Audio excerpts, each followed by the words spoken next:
Welcome to the Primetime Radio broadcast. This is Alvin and with the boy Kevin broadcasting live from Oklahoma, the Sooner State Boomer Sooner.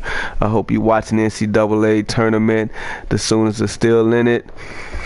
Boo, NC State beating Villanova yesterday. I don't know how that happened, but it happened. We got a lot of stuff going on in this Madden community with the Primetime Show. The playoffs are underway. We're in week 16 right now. And some people are, you lose your glute, and it's going down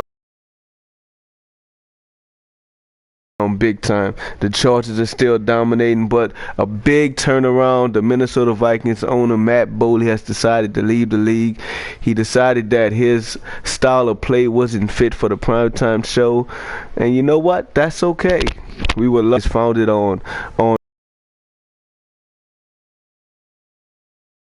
fairness and fair play, so we don't speak against nano blitzing and all of the other YouTube phenomenons, but we don't look low on it. We want to see your strategies. We want to see you put put your playbook together and run your game plan. If you have to use other people's plays, it kind of makes it look like we're not going to respect your game that much. But hey, like I said, if you don't glitz and you don't do nano blitzes, it's going to be hard to beat me, as the Ravens owner found out. And Matt Ryan will now be playing next year. He will not make it to the playoffs, even though the Ravens have, because the Texans took care of business, solidifying the Texans playoff spot, and we're on and popping. What do you say, Kevin? I caught that game. That was a solid win. Defense looks really good. The Texans probably going to be tough in the playoffs. Want to go look at the NFL standings? The teams that have locked playoff spots. Got the Chargers, Bengals, Ravens, and Dolphins in the AFC. You want to talk about any of these teams real quick? In the AFC right now, the Chargers look like, I haven't caught some of their games, but he doesn't do any broadcasting. I think he played, either it was Joe or he played Nissan, and I caught it. I can't remember exactly who, but he's on a 10-game winning streak.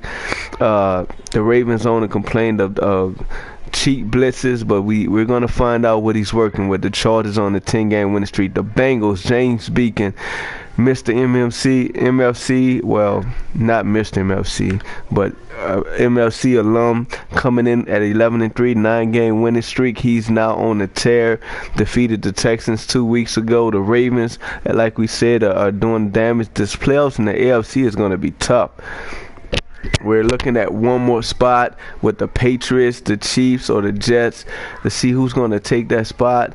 The Jaguars will still have a slight chance, even the Titans. So there's one spot that's, even though the Texans doesn't have the little square there, but it's solidified that they're going to make it in. But we got to watch to see what's going to happen with this last spot. There are literally 5 teams that can get in for one spot. So it's going to be tough in the AFC. Who's your pick to take that spot, that last spot? I'm looking at, I'm highlighting the Patriots right now, only because I've been looking at the Patriots play, and they've turned it on as of late. This last loss was kind of shocking against the Jets. So it's either the Patriots or the Jets. I'm putting my money on the Patriots. Let's go take a look over in the NFC. Got the Vikings. They're going to be getting a new user this week, so they're already in. Yeah, we have the Vikings at 14-1, lost their owner, which will be tough, but hey, you gotta go. The Giants also 6-game winning streak, actually doing a lot better than started off kind of slow, but turned it on. The Seahawks doing work. Inconsistencies, I've been watching those games. It's kind of inconsistent, but been turning it on as of late. The 49ers, who have not clinched as of yet, I suspect them to be in, but a 3-game losing streak for the 49ers does not look well. The Bears, the Panthers, the Rams, or the only other teams that have a shot are the Rams.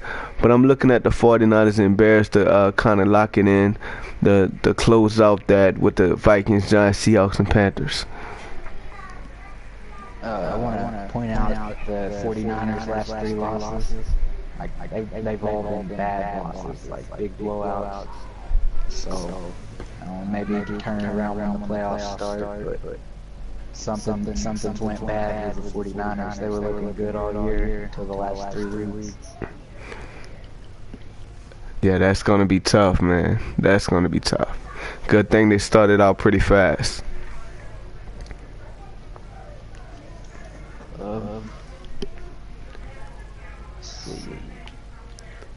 You want to go look at the awards?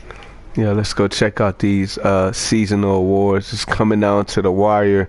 That MVP race seems to be locked up. The AFC running back race and the NFL rushing title is coming down to the nail biter.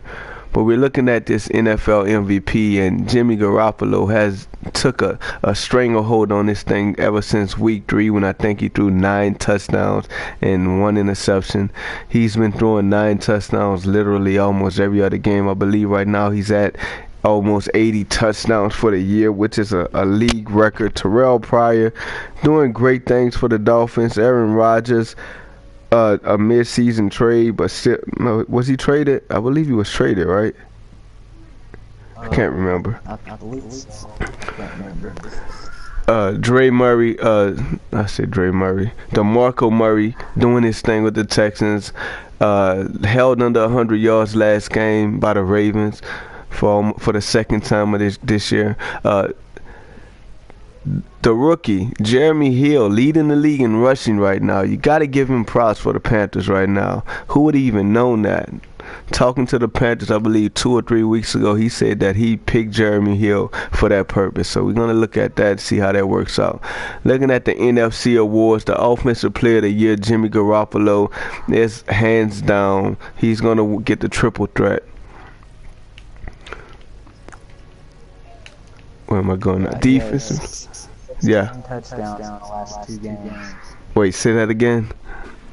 16 touchdowns in the last 2 games. 16 touchdowns for Jimmy Garoppolo. We hate to lose the Vikings, man. Hate to lose the Vikings because primetime show prides itself on having the top competition. But we do have, we don't really have rules, but we have guidelines that we just expect the users to follow. No cheating, man. And I can't say that I can't really say that he's cheated, but what I can say is that some of the users were complaining about glitches, but he wasn't booted. He kind of left. He kind of admitted it. I mean, he said, when people called him out on it, he said that's why he joined the league with no rules, to play with no rules. Like, he didn't deny cheating. He just, that was his response. Can't hate on that, man. But I'm gonna go over this Defensive Player of the Year for the NFC, because I noticed something that this is amazing. The Vikings, man, 2 middle linebackers fighting for Defensive Player of the Year. One with like 1 million interceptions, set a NFL record, and one with like 1 million sacks, also about to set an NFL record. So, got to give it to the Vikings, man. Whatever cheat code he put in or whatever glitch he's using, those middle linebackers are used heavily. But the Giants, with 4 people in the top 10 with Defensive Player of the Year, you never really see that using any nano glitches or blitzes. So salute the Giants owner, man, for playing the game right and getting the work done. That's a lot of defense right there for the Giants. That NFC playoff is going to be tough with defense. Offensive Rookie of the Year, like I said, the hat trick going to Jimmy Garoppolo. It's hands down. He's the man. But got to give the salute to Jeremy Hill for running the ball. I think he has, like, right now 2,100 yards. He's on the way to setting the NFL record in rushing. I think he's close to the NFL record in rushing touchdowns. Jeremy Hill doing work. Martavius Bryant, another rookie, the big receiver for the Vikings, the key hands for Jimmy Garoppolo's touchdown passes. So salute the Vikings, man. The Panthers and Giants for making it tough in the NFC. They're doing work. One out of good trade. Broncos sending Adrian Peterson to the Bucks. So Wow. Bucks got some running backs on the block. I got way too many running backs. If anyone wants Giovanni Bernard, I might trade LeGarrette Blount. I mean, it just depends on what kind of offer I get on one of them. You heard it here first. You heard it here first, guys. Adrian Peterson is going to Tampa Bay. Adrian Peterson is going to Tampa Bay after he's beat his son half to death. The Broncos decided that no, we can't have him represent our organization. But the Buccaneers said we'll take him. So salute the Buccaneers for solidifying that run game. We already had a great running back tandem back there with 2 or 3 running backs getting share of the rock. So if you're looking for a trade of serviceable back to go into the playoffs, or just for next year where you don't have to waste a draft pick on the running back, you can look at the Buccaneers and maybe you can find Giovanni Bernard, who's actually a straight up beast. I don't know why anyone's not jumping on that trade. Maybe if DeMarco Murray wasn't in Houston, he would probably be in Houston right now.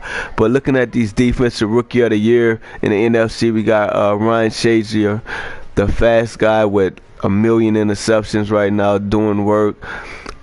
Calvin Pryor also with the Cardinals, who are 1-14. So that's a big salute to Calvin Pryor and with the defense prowess that he's using with the Cardinals. They can't hardly win a game, but he's steady balling. Respect. I'm gonna go to the quarterbacks for the NFC, which once again we already know Jimmy Garoppolo with 12 million touchdowns and only 1 interception for the entire year. He's just dominating. There's nothing else to even say. The Vikings brought a complete game. My number one defense is the one forced that interception. Yeah, I think he has like 18 interceptions. I just said 1 because the interceptor touchdown ratio is just ridiculous. He's like 60 plus touchdowns or something like that. I haven't even thrown 60 touchdowns at all, and he has 60 more touchdowns than interceptions, which is crazy. Running back Jeremy Hill doing his thing with the Panthers. I'm going to give it one last shot with the Texans against the Jacksonville Jaguars to get that rushing title with DeMarco Murray. But Jeremy Hill took a big lead this week, as DeMarco Murray was held under 100 yards. Best wide receiver, Martavius Bryant, the big target with I believe about 35 to 40 touchdown catches. Can't catch that, Demaryius Thomas, even though you also have about 25 to 30 touchdowns. Best offensive lineman, Joe Thomas, give it to him. Defensive lineman, Chandler Jones. That Vikings defense, man, I just want to say it again. I don't know what glitch or blitz he's using, but he has defensive players at every position that are just dominating at that position. But you got to give it up, because if he's doing anything on defense that's stifling other teams' offense, his offense is unstoppable as well. So he's bringing a complete game to the package, to the game that I just can't. I don't want to hate on it, because a lot of YouTube players and blitzers and glitchers, their offense isn't as compatible as their defense, but his defense was as compatible as his offense. So I gotta just give him a salute for that, even though he's not in the league anymore. Shout out Matt Boley, good game, man. Defensive backs, that tandem in New York is just deadly. Stephon Gilmore and Eric Berry. Also, D. Milner, who can't catch a cold, but he's still doing work in Minnesota right now. Just get tired of talking about Minnesota's defense, but they're balling. Moving on over to the AFC, unless Kevin has something else to add with that. The AFC, man, tough all over. You see a lot of running game, but that one that stood out to me just now was Vernon Davis at tight end, man. The old guy still getting work done. Next year he's going to have about 40 speed on his attributes, but this year he's the sixth best offensive player right now in AFC. DeMarco Murray, Aaron Rodgers, Terrell Pryor, and Isaiah Crowell taking up the top four. Defensive player of the year, Connor Baldwin, I believe, had about